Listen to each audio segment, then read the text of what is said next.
So getting into some stocks, air, I've had to recalculate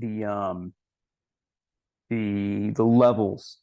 I wasn't expecting this drop to go below 37, and obviously it did.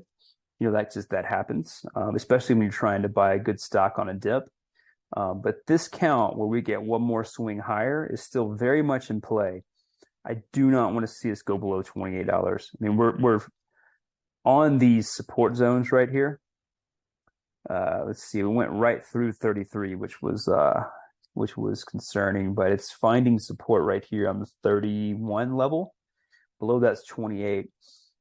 This is where we'd start getting concerned. Below this level right here, 23, then a pretty big top is in. And it doesn't mean that we don't like air.